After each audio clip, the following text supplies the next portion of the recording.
Welcome to CPAC Now America UnCanceled. We're here actually in the Capitol building holding our international summit against human trafficking with the great group Galedo and our CPAC Center for Combating Human Trafficking. Matt, what's been your impression so far? We've had these incredible speakers, both Americans, Mexican officials. Uh, what's been your take from this? Well, what's great is I just talked to a young lawyer from Mexico, and she was just telling me that they just recovered a child in Brazil. So you get to hear the stories of them finding these people in modern day slavery and giving them their freedom back.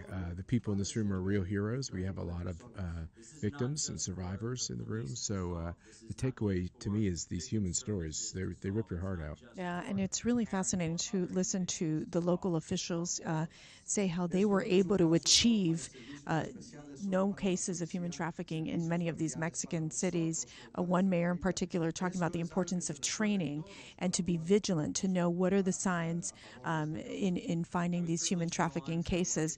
What's your sense about what comes next? As we know, CPAC did this successfully with criminal justice reform. How are we going to get that model to work now with human trafficking? One of the big things we keep talking about, it's not about politics, it's about humanity, bringing Democrats and Republicans to get this done. Yeah, I think that's right. I think people mostly associate maybe even partisan politics with CPAC, and the truth is we're willing to work with anybody who shares our values and legislative outcomes. And when it comes to criminal justice reform, it's one of the very few areas where left and right seem to be able to come together, Right. maybe for different reasons. And we're hopeful that human trafficking is another topic where left and right can come together. We kind of maybe leave the partisan politics for other moments. And in this one, let's go save the kids. And we've had great leaders come through. Congresswoman Laurel Lee, Congressman Chris Smith, who talked about his piece of legislation of where do we know those 85,000 children? Where did they end up? Those across the border, we can't find them. I mean, we have a responsibility in this country to make sure that we can save, these children that have gone missing, and also the American children that are being sex trafficked. People think that it's, an international problem, but it's really an American problem as well. Yeah, and I think Marsha Blackburn has a bill to do DNA testing on everybody who's at the border so we can really track people. It seems like one of the many things the government doesn't do well is protect kids coming over the border. There's all kinds of compassionate language, but talk is cheap. What's really happening to these kids? Who's making sure that they're being respected? And when you have these outrageous numbers of kids being victimized, it also reminds each of us that if you see something that just seems not right, that seems odd with a minor, go ask an authority, go ask, law enforcement to check it out. Because what we've also heard today is you'd be surprised how many times all of us are seeing a child in public who is essentially a slave, and all they need is for someone to get a cop involved. Right. And so I know at the CPAC Center for Combating Human Trafficking, we're going to be reviewing these federal pieces of legislation. We're actually going into the states to advocate and make sure we have the right laws in place to stop human trafficking, to make sure that these children have a safe place to go as well, because that's part of it too. It's about protecting these children and making sure they're able to restore their lives once again. Yeah, absolutely. We got a lot of work to do. We hope you'll join us on this very important cause of saving God's children and combating human trafficking. And we're really excited about our new center. And I know that so many of you have reached out to us saying you want to help, and we need your help. Yes. Thank you all for watching, and there's a lot more to come. God bless. So we have to, I know we're worried, but we have hope, and it really takes all of God's talents, our talents here, to be able to save, even if it's just one life. So really, it's an honor to be with this incredible group of leaders in their communities, leaders in their states. I'd like to start with Tanya Gould. She is the Director of Anti-Human Trafficking, works and represents for the Attorney General, Jason Miyares, here in Virginia, in the state of Virginia, and Governor Glenn Youngkin, great leaders in this field. So, Tanya, thank you so much for joining me. Are we sharing our mic together? Here we go. Yes, Great. we are. Tell us how you got involved in this incredible cause, this important cause, and when you're looking at Virginia, what what are the goals in terms of ensuring that the states really mobilize to stop human trafficking? Awesome. So I'm Director of Anti-Human Trafficking for the Office of the Attorney General. But I came to that position because I am a survivor of domestic sex trafficking. And so for years I've worked not just as an advocate on policy or programs, but also as a mentor to those who've been trafficked as well. And so one of the things that I want to, it's kind of my platform, is what lights the fire is I will never forget what it was like to be Allow a me victim. allow me to translate. Oh, sorry. Thank you. Es de la oficina del fiscal del estado de Virginia bajo el gobernador Glenn Youngkin, y su función es la oficina antitrata de la fiscalía de este estado.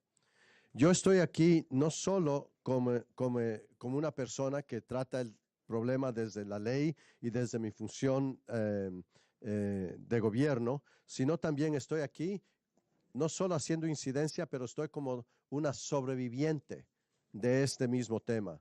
Y entonces, a nivel político, a nivel personal, yo estoy aquí fomentando lo que serían soluciones, y es lo que quiero compartir con ustedes ahora. I will never forget what it was like as a victim, the look of others, right? When you are in this, a victimless, this is a victimless crime, right? But when you're looked at from others as a criminal. Yo lo que más puedo resaltar es que al inicio, como víctima, como sobreviviente víctima, mi primer recuerdo es la mirada, el juicio de otras personas hacia mí, no como una víctima, sino como una criminal. Ese sentir de criminalidad es básico a las personas que viven esto. I realized that the shame that was put on me was not mine to carry, and that is unjust. And no one should have to live through that. No one should have to have that experience. And so when we talk about getting on your feet, helping survivors, helping them go from victim to survivorship, that is my goal. My goal is to show our society that in spite of how you looked at me when I was in this situation, that does not say that I get to stay a victim, but I can move from victimization to survivorship. Entonces, para mí es muy importante desde este punto de que mi identidad no está en ser víctima. Mi identidad está en sobrevivir, en vencer esta, quién sabe, primer vistazo que la sociedad o las personas te pueden dar. Y mi función es ayudar a las personas que han sido víctimas pasar de víctimas a sobrevivientes, y de ahí a contribuir a nuestra sociedad. I am not a hopeless or helpless situation, and neither are others who are still being trafficked today. Yo no soy una persona sin esperanza, no soy una persona sin futuro. Yo soy una persona con esperanza y futuro si en este mismo día soy víctima de trata. So in order for us to make moves in this issue of slavery in our country and in other parts of the world, we must recognize this as a situation that society continues to perpetuate in many different ways. Entonces, si nosotros queremos ser parte de la solución en movernos desde esta esclavitud del siglo XXI hacia soluciones ante este gran desafío, nosotros debemos estar dispuestos, estar listos a ya movernos hacia otra dirección. And it is only the voice of the survivor. It is only the voice of the survivor that can do this, period. Escuchemos, es la voz del sobreviviente, repito, es la voz del sobreviviente que puede lograr esto. So I ran for the Virginia House of Delegates in the Commonwealth of Virginia. Trabajo en la delegación del Congreso, se puede decir, de Virginia para este estado de Virginia. I lost my race by 344 points. Perdí, digamos, no gané el voto por 344 votos.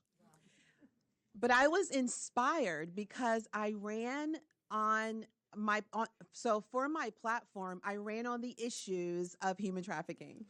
Pero fue muy inspirador igual, porque desde mi plataforma, una de mis plataformas principales era antitrata.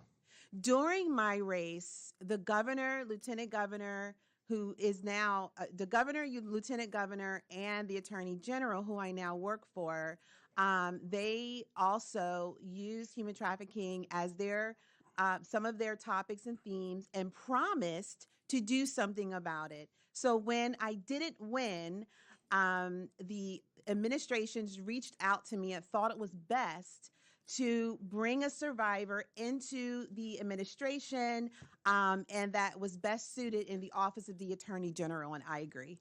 Y es así, aunque no llegué a la votación por los 344 votos, el gobernador que ganó, el vicegobernador y el fiscal, los tres son personas comprometidas con esta lucha.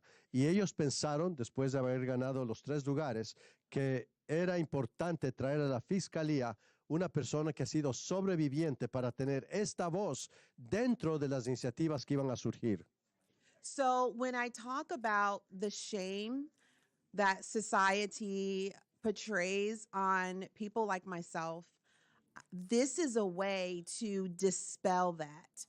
When the government or media or other parts of our society bring survivors in as leaders and thought leaders, as creative leaders into this issue, it really dismantles what society thinks about sex trafficking, labor trafficking, and how that has been perpetrated into, or perpetrate, yeah, is that right? Yeah, into our society.